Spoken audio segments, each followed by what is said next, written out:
let's compare AC and DC power, all right? AC power to DC. So this is where the concept of RMS values come into play. RMS stands for root mean square. Okay, root mean square.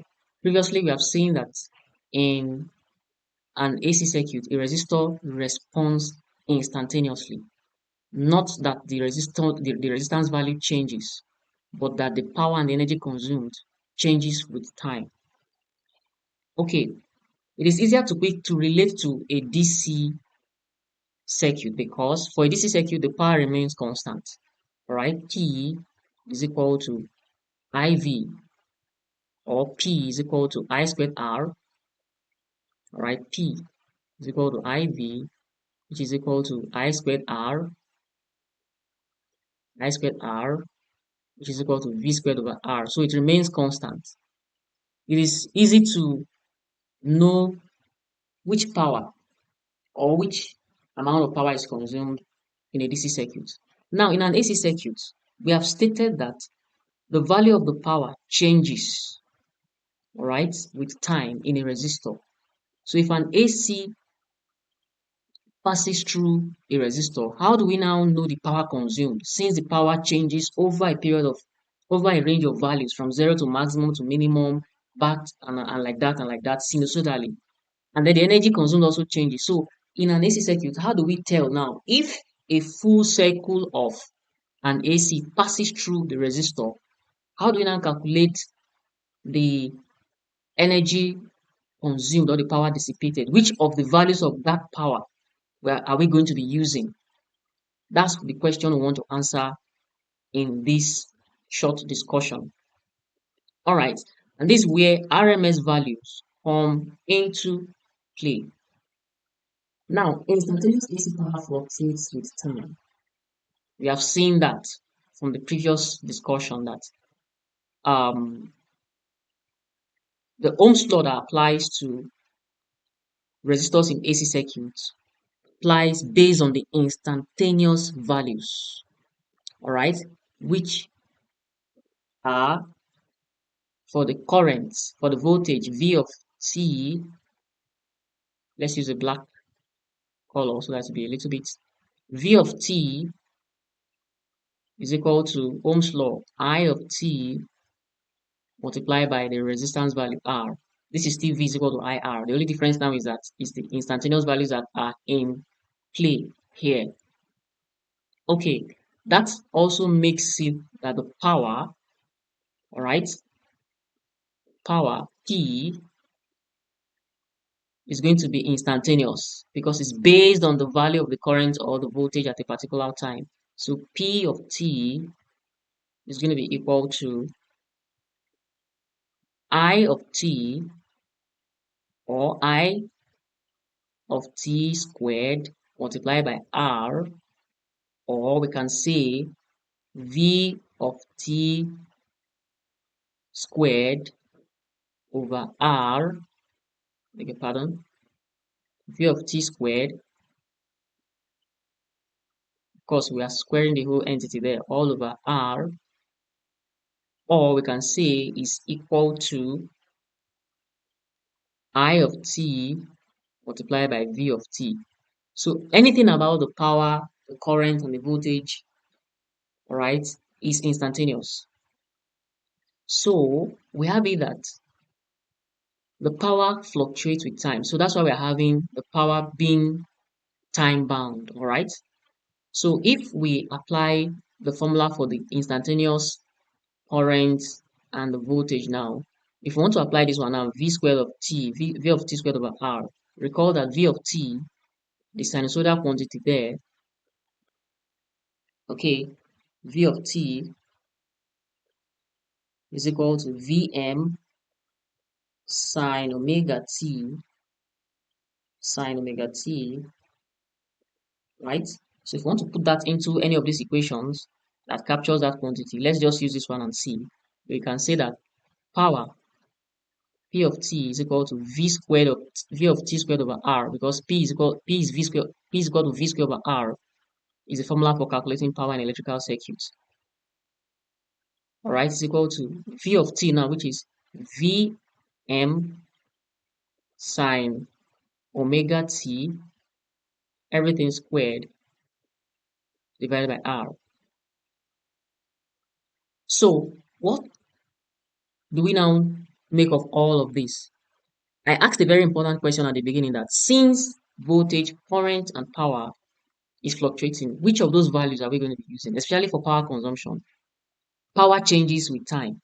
So if an AC passes through a resistor and they say what's the power consumed, which of those power values are we going to be using? That's where RMS comes in. And RMS is talking about the average power in an AC circuit that a resistor consumes. So since the power has many values because of the changing nature, the power has many instantaneous values.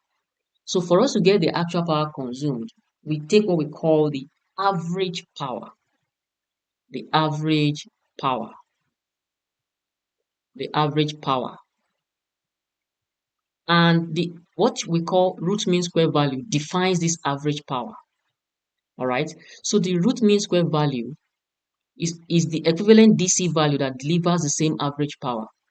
You know, I started by saying that for a DC circuit, it is easy because everything remains constant. So even if it stays there for, 10 hours, you can know that you can be sure that this is the value. You can easily calculate and determine power consumed and all of that.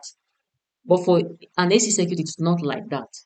So for an AC circuit, you now have to take the average power. That average power is almost like saying you are looking at it as a DC equivalent, because DC takes the value and doesn't change, and then you can just calculate it like that. All right. And how do you calculate root mean square values? For currents, let's start with voltage. Let's start with voltage. We have it that in an AC circuit, V of t, like we have seen, is equal to V of t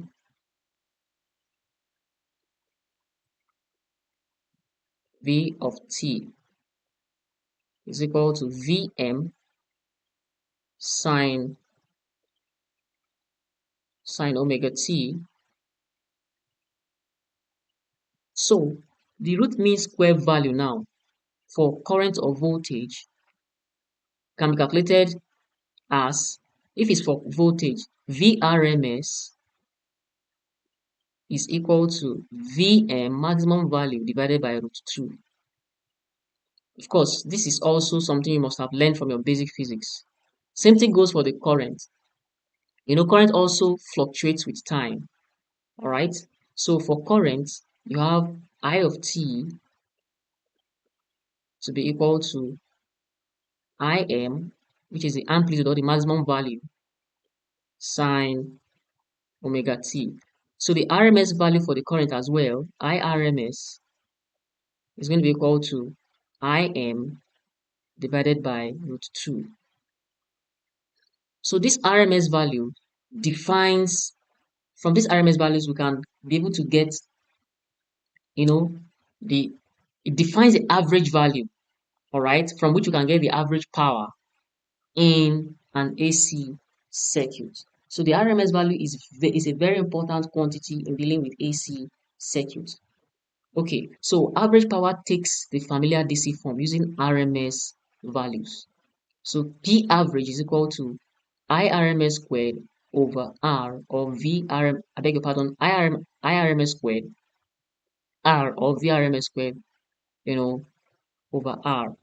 So when you're calculating power consumed or dissipated in an AC circuit, you use the RMS value, which defines the average value that passes through that resistor.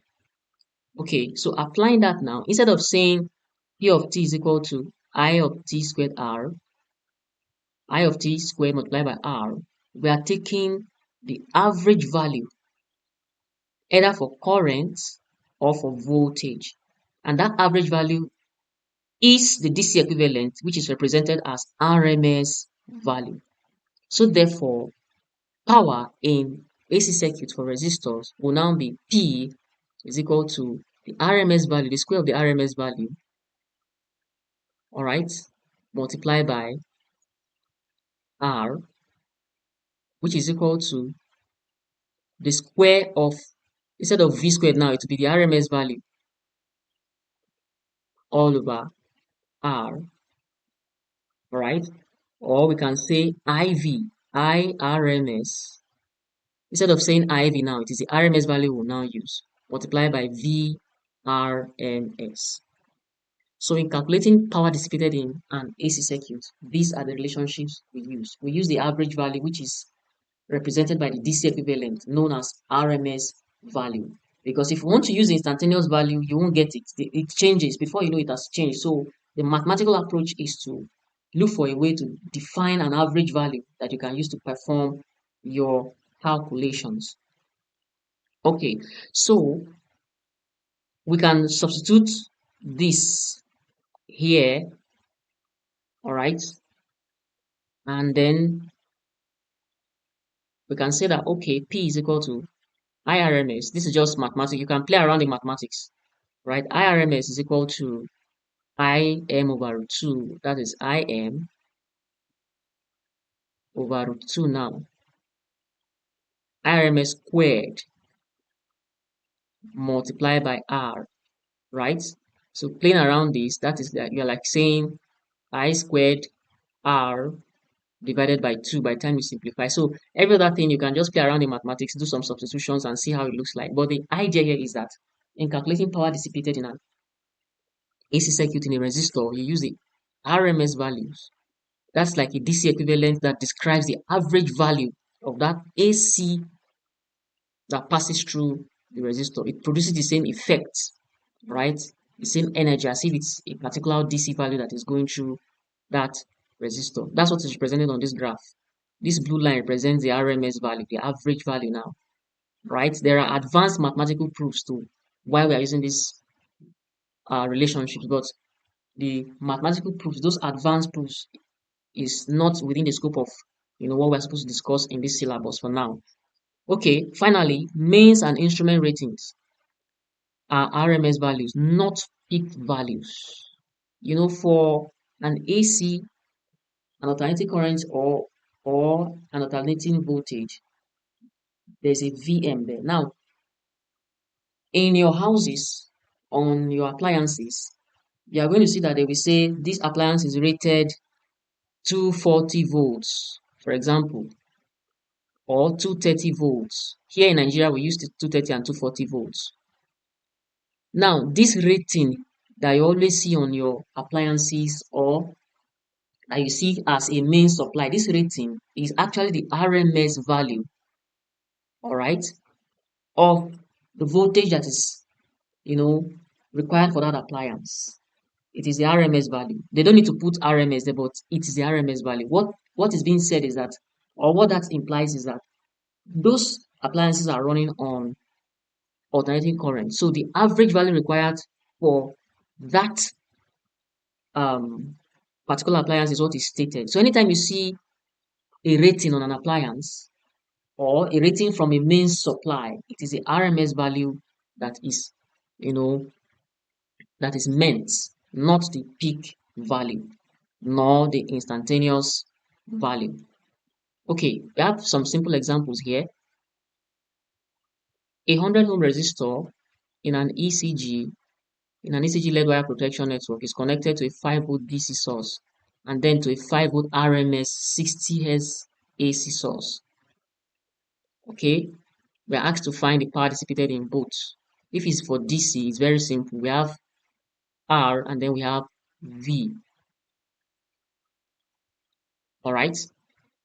So for this DC source, we have power is going to be equal to V squared over R, right?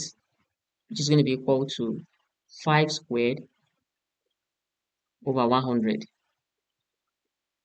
And that's going to be equal to 0.25 watts.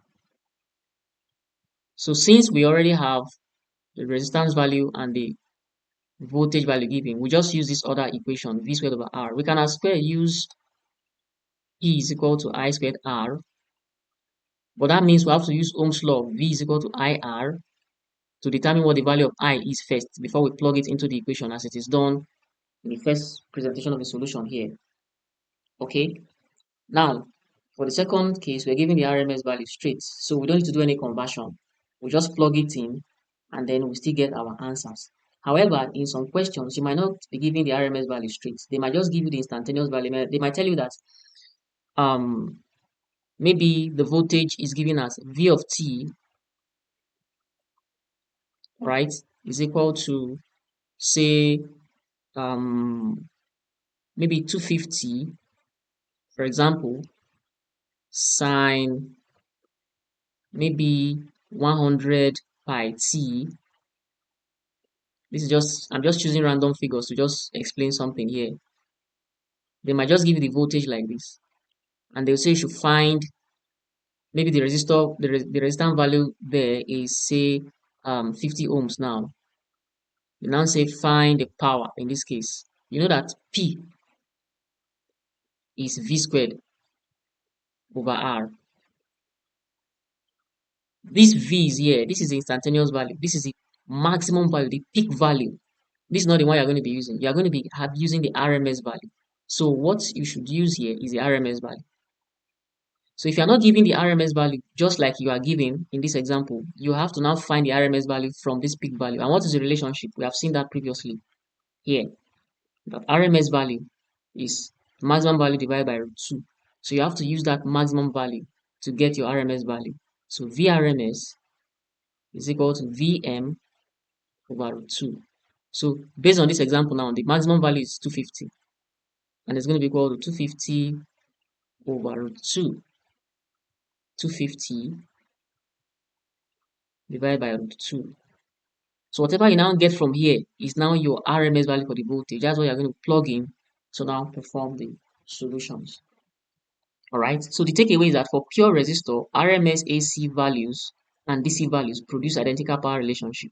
Exactly why RMS is defined the way it is. So we're just saying that in an AC circuit, you take the average value, and that average value is a representation, it's like a DC representation, which is given by the RMS value, because DCs remain constant, so it's easy to track, you know, their effects in circuits.